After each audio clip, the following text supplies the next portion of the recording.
പയ്യന്നൂരിൽ ജയിച്ചിറങ്ങി വരുമ്പോ കുഞ്ഞികൃഷ്ണൻ പറഞ്ഞൊരു വാക്കുണ്ട് കേരളത്തോട്. നേതൃത്വത്തെ അണികൾ തിരുത്തട്ടെ എന്ന് പറയുന്ന ഒരു സ്റ്റേറ്റ്മെന്റ് അതിങ്ങനെ രാഷ്ട്രീയ കേരളത്തിൽ കിടന്ന് അലയടിക്കുകയാണ്. സഖാക്കളെ നമുക്ക് തിരുത്തണ്ടേ? ഈ നാടിനെ എന്നും ചേർത്ത് പിടിച്ചിട്ടുള്ള ഹൃദയപക്ഷമാണ് ഇടതുപക്ഷം എന്ന് പറയാത്തവർ ആരാ ഉണ്ടായിരുന്നേ? മാറ്റിക്കുത്തിയത് മുഴുവനും സഖാക്കളാണ്. ഈ നാടിൽ ഇടതുപക്ഷത്തോട് ചേർന്നു നിന്നവരാണ്.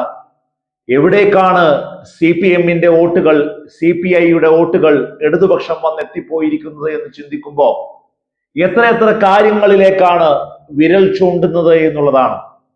പിണറായിയിലും ഗോവിന്ദൻ മാഷിലും അച്ചുതണ്ടുകൾ ആയി CPM-ഉം ഇടതുപക്ഷവും ഇങ്ങനെ കേന്ദ്രീകരിക്കപ്പെട്ടപ്പോ പാർട്ടി ജനങ്ങളിൽ നിന്നകന്നു എന്ന് തദ്ദേശ തെരഞ്ഞെടുപ്പിന് മുൻപും പിൻപും ഒക്കെ ചർച്ചകൾ വന്നപ്പോ ഈ പാർട്ടി തിരുത്തി മുന്നേറുമെന്ന് എന്നും പറഞ്ഞുകൊണ്ട് ഇടത്തുനിന്ന് ഒന്നും സംഭവിച്ചിട്ടില്ല. ഇപ്പോഴും പാർട്ടി ജനമനസ്സിൽ പ്രതിപക്ഷത്തിരിക്കുന്നു എന്ന വികാരമാണ് പ്രതിഫലിച്ചത് എന്നുള്ളതാണ്. നോക്കൂ നിങ്ങൾ, എങ്ങനെയാണ് ഈ പാർട്ടി പുറകോട്ട് പോയത് എന്ന്. ധാർഷ്ട്യത്തിന്റെ അഹങ്കാരത്തിന്റെ ആൾ രൂപമായി പിണറായി വിജയനെ ഈ നാടിൽ പ്രതിപക്ഷം എന്നും പ്ലേസ് ചെയ്തുകൊണ്ടിരുന്നപ്പോ നിലപാടുറച്ച് ജനങ്ങൾക്കൊപ്പം വികസനം എന്നൊരൊറ്റ ആംഗിളിൽ സംസാരിക്കുകയായിരുന്നു ഇടതുപക്ഷം മുഴുവനും. അത്രമേൽ ആത്മവിശ്വാസത്തോടെ ഈ തെരഞ്ഞെടുപ്പിനെ നേരിട്ട എക്സിറ്റ് പോളുകൾ പോലും 60-ന് മുകളിലായിരുന്നു കൊടുത്തിട്ടുണ്ടായിരുന്നത്. 60-ൽ താഴെ പോകാതിരുന്ന എക്സിറ്റ് പോളുകളെ പോലും തൃണവൽഗണിച്ചുകൊണ്ട് ചവിട്ടുകൊട്ടയിലേക്ക് വലിച്ചെറിഞ്ഞുകൊണ്ട് 35 സീറ്റുകളിലേക്ക് ചരിത്രപരമായ തോൽവിയിലേക്ക് പോയിട്ടുണ്ടെങ്കിൽ പരിശോധിക്കണ്ടേ? കൃത്യമായ പരിശോധനകൾ. ഈ പാർട്ടി ഇനിയും നന്നാവാൻ പോകുന്നു എന്നുള്ളതിന്റെ ഏറ്റവും വലിയ ലക്ഷണങ്ങളാണ് ഈ സുപ്രഭാതത്തിൽ ഇലക്ഷന്റെ റിസൾട്ടിന് ശേഷം വന്നുകൊണ്ടിരിക്കുന്നത്. ജനാധിപത്യമാകുന്നു ഈ പാർട്ടി. ഈ പാർട്ടിയിൽ വ്യത്യസ്ത സ്വരങ്ങൾ വന്ന് കൃത്യമായ രീതിയിലുള്ള പഠനങ്ങളിലൂടെ പഠിച്ചു തിരുത്തി ഒരേകാഭിപ്രായം ഉണ്ടാകുന്നു.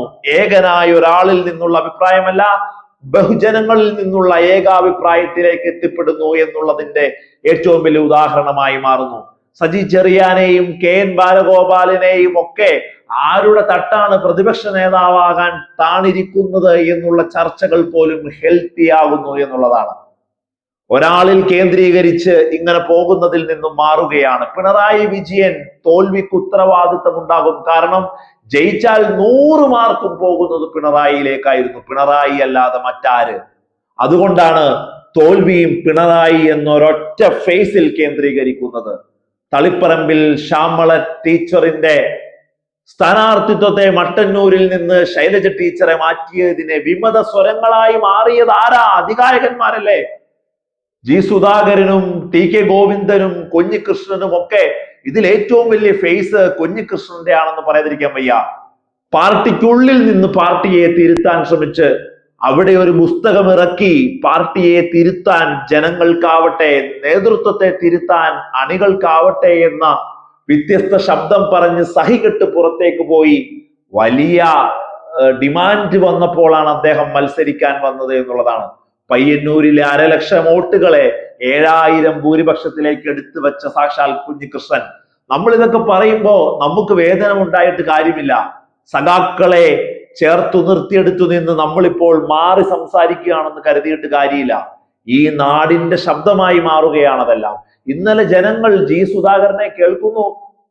6 റൗണ്ടിൽ പിണറായി വിജയൻ ധർമ്മടത്ത് താഴെ പോയപ്പോ ഓരോ റൗണ്ടിലും ഭൂരിപക്ഷം കൂട്ടുകയാ G. സുധാകരൻ ചെയ്തത്. TK ഗോവിന്ദൻ അടിപതറിയിട്ടില്ല ഒരിടത്തും. കുഞ്ഞികൃഷ്ണനും അതുപോലെ തന്നെ ഈ നാടിൽ ചോദ്യചിഹ്നമായി വരുന്നു എന്നുള്ളതാണ്. ഇതെല്ലാം കണ്ട് തിരുത്തി ജനാധിപത്യ പാർട്ടി എന്നുള്ള ഒരു പേരിലേക്ക് CPM നയിക്കുന്ന ഇടതുമുന്നണി എത്രയും പെട്ടെന്ന് എത്തിപ്പെടണം എന്നുള്ളതാണ്.